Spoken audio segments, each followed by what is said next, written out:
When you hear my wind blow, you are to be quiet. If there's something you must say, whisper in silence. Enough with the question. Sit still and listen. As I talk through the wind, the answer are given. I was there when you came out of the womb. I will be there when you head to the tomb. I see your struggles, I feel your pains. Just call on me, I will make things change. I'm your warrior, no battle is lost. To stay in victory, I come with a cause. For every blessing you will receive, there's a lesson you will achieve. I'm the air you breathe. All you have to do is to believe.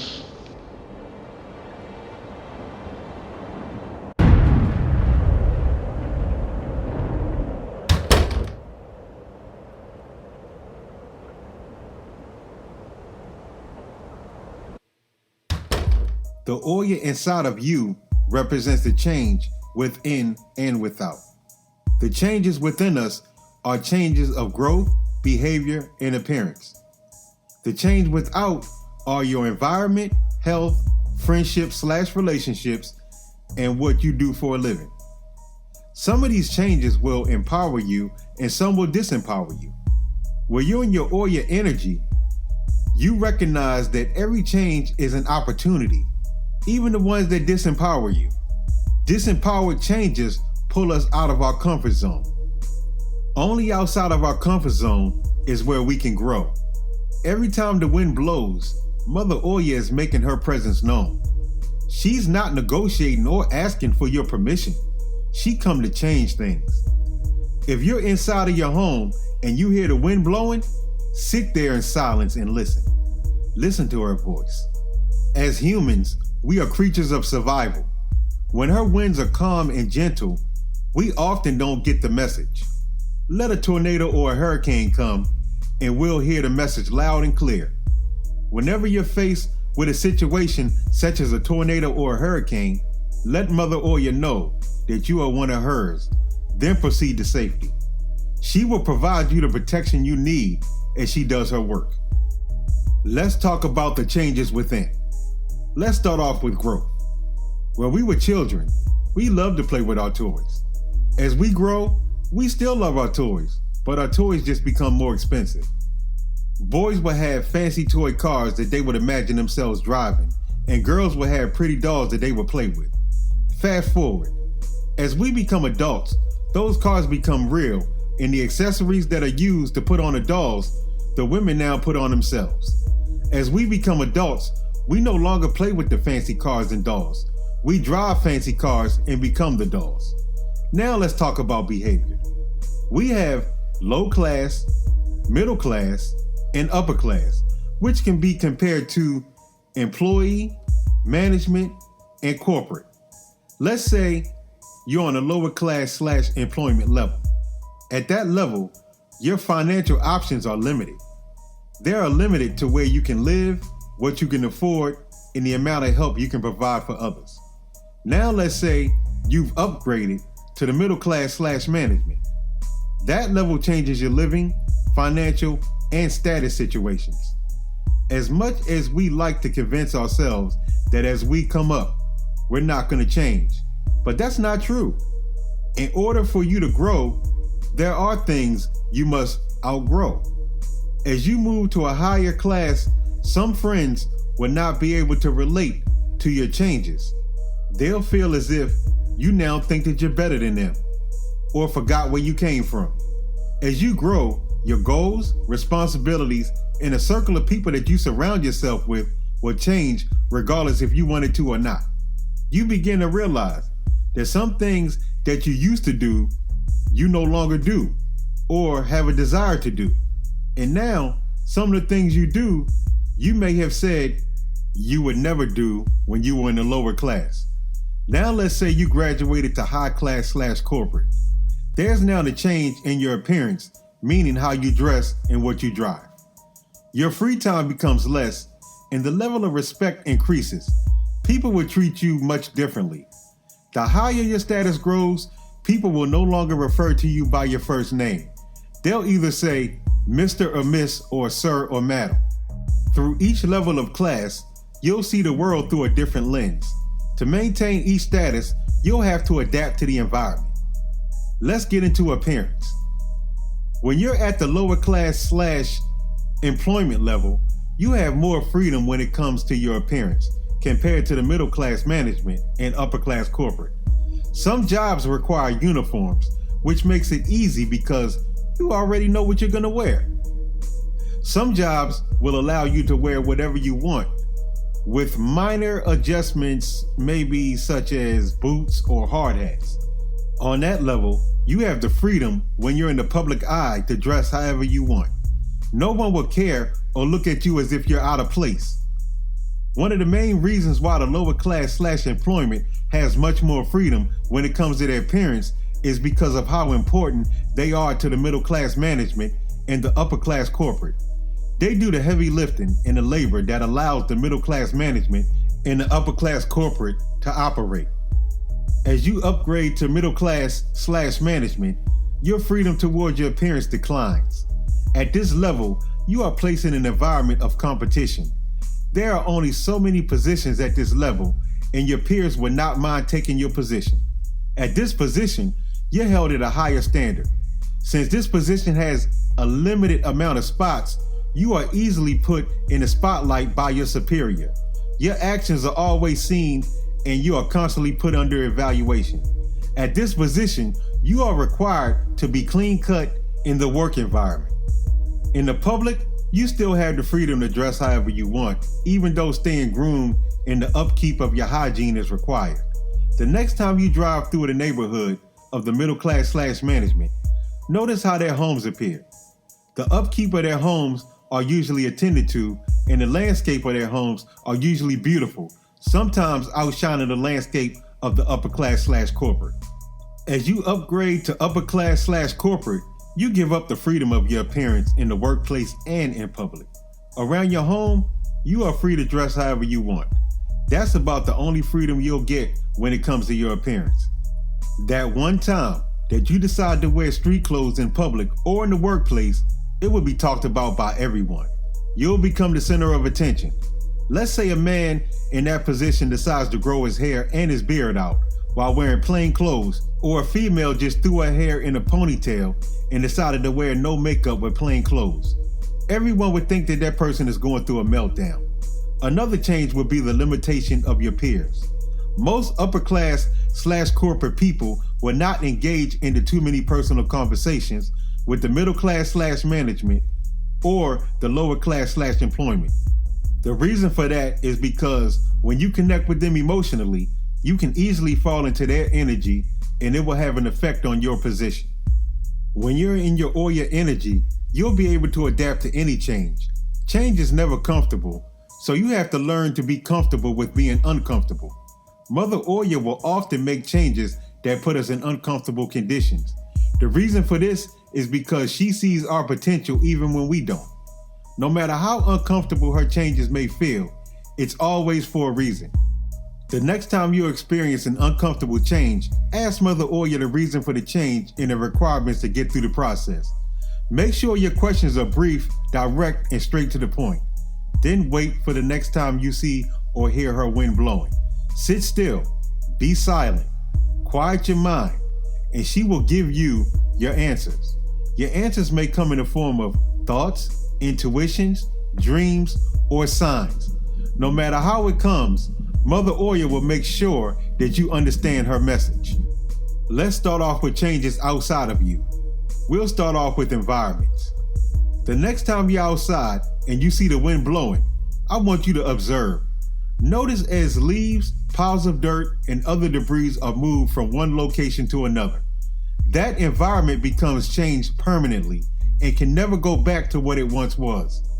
The leaves, piles of dirt, and debris could never be put back in the exact same spot that they were once in. The same thing goes for the outer part of your body. Every 11 months, something on your body changes permanently. Some of the permanent changes are marks, gray hairs, blemishes, balding, new hair growth in certain places, shifting or loss of teeth, weight gain or loss, and wrinkles. Now let's take a look at your personal environment. Every time you clean the inside of your home or attend to the care of the outside, you are making changes. As nature has it, new specks of dust will reappear in your home and new grass and weeds will grow outside of your home. So changes in your schedule or your wallet, if you choose to hire someone, must be created to tend to these tasks. Your environment on the outside is a reflection of your inside. If your bedroom, home, and workplace are messy and unorganized, that means your thinking is messy and unorganized. That can lead to plenty of frustration and roadblocks. When that happens, that's the Oya within you telling you it's time to clean it up. Let's get into health. Unless we're born with health defects or health problems inherited through our family trees, our bodies usually start off as a well-oiled machine. We usually are filled with life and energy from birth until our young adulthood. As we get older, our bodies go through changes, some positive and some negative. Some of these negative changes are decreased energy, obesity, and diseases. As our bodies go through these negative changes, Mother Oya always warns that we need to make changes in our diets or exercise routines. Sickness and being diagnosed with diseases is her way of telling us we're headed in the wrong direction when it comes to our health. Now let's talk about positive changes. As mentioned earlier, we start off full of energy and life. Even though we're healthy, we may not have the look that we want. Some of us may feel too skinny and want to add more muscle mass. In order to achieve that in a healthy way, changes in our diets and exercise routines are also required. Some people may take shortcuts such as steroids and other enhancements. Even though that's still a change, it's not a positive one for your health. If you're coming from a state of bad health and transforming to good health, very uncomfortable changes are required. Sacrificing bad foods and bad habits such as smoking, alcohol, and drug use will preserve your good looks and body functions as you age. The transformation of these changes may be catastrophic in the beginning, but the results will be tremendous. You will look younger and be more fit than your peers, and also be able to do the things that most of them are no longer able to do. Now let's talk about friendships/relationships. Mother Oya is also known to be the watcher over the graveyards. We all know that the graveyard means death. Everything in the third dimension that is given life will also be given death. That's inevitable. In this case, I'm not referring to your body. I'm referring to the friendships/relationships that you have. Let's start off with relationships. No matter how close you are to your family members, significant other, or your friends, each and every relationship has an expiration date. That can end by outgrowing each other, fallouts, or death. Outgrowing one another is usually a slow process, but that doesn't happen overnight, so that change is usually the easiest way of them all. It's very rare that change takes place in relationships, but most of the time it takes place in friendships, but never with family. You are subconsciously weaning yourself away from that relationship, and by the time you consciously, right there I made a typo in the book, but that's okay, realize what has happened, the process is usually completed. Fallouts are different because that's a conscious decision. Fallouts have a lot of emotional effects that comes with it. Fallouts are equivalent to a breakup in a relationship with your significant other. Fallouts come with a great deal of pain, anger, and feelings of betrayal. Sometimes fallouts can be resolved and sometimes it's permanent. No matter what happens, the fallout creates a permanent change in that relationship. That change can make the friendship or relationship stronger, awkward, or obsolete. But either way, changes are made. Physical death is a lot different than the other two because that's permanent. That one hurts the most because the option of repairing any relationship is gone forever. No matter how much you dislike that person, it will have an effect on the way you feel. Good memories will resurface. Thoughts of regret and what could have been done differently will arise. From the birth to the death of every relationship, there are plenty of changes that take place. The lifetime of that relationship will result in times that are good, bad, happy, and sad. Those changes of emotions are part of our human process. Let's go into friendships. Sometimes in order for you to grow, changes have to be made in your friendships. Sometimes the fun you may have with your best friend can put a roadblock on your growth. Let's say you're a 10-year-old student that sits next to your best friend in class. The two of you will constantly want to play around and joke with each other. Too much of that can result in failing grades. Your teacher knows that if changes are not made, the situation will get worse. So the teacher decides to separate the two of you. The change of separation is so the two of you can grow, not to end the friendship. There will be times where you have to temporarily separate yourself from certain friends in order to achieve certain goals.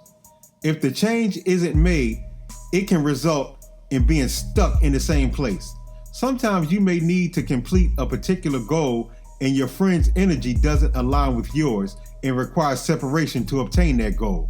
The same tactics can be used for a supervisor that is in charge of a large group of employees and a coach that is in charge of a professional sports team. Let's say you are a supervisor and you have your own group of employees. You are expected to reach a certain level of performance every month. Any mistake that are made by your crew, your boss will come down on you, not your employees.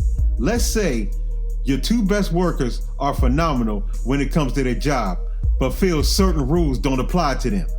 One comes to work whenever he wants to and disrespects authority. The other one is always on his phone and taking unscheduled breaks. In order for the company to grow and reach the numbers that are required, you may have to get rid of your best workers. That will change the flow in the operation, but that change will lead to a better work environment. Now let's say you're the coach of a professional sports team. Let's say your two best players are phenomenal at their positions, but are not team players. One player cares about his personal stats more than the rest of the team, while the other player never shows up for practice, but is always present on game day. You may have to trade those two players for players that are less talented. Your goal is to win a championship. And sometimes your best players are more of a liability than an asset. That change can lead to temporary losses until the team establishes a rhythm. Sometimes to win a championship, you have to remove your best players and make changes to the roster. When you're in your Oya energy, you'll understand why certain changes have to be made, but others may not understand. So always keep in mind that your changes are meant for you to understand, not everyone else.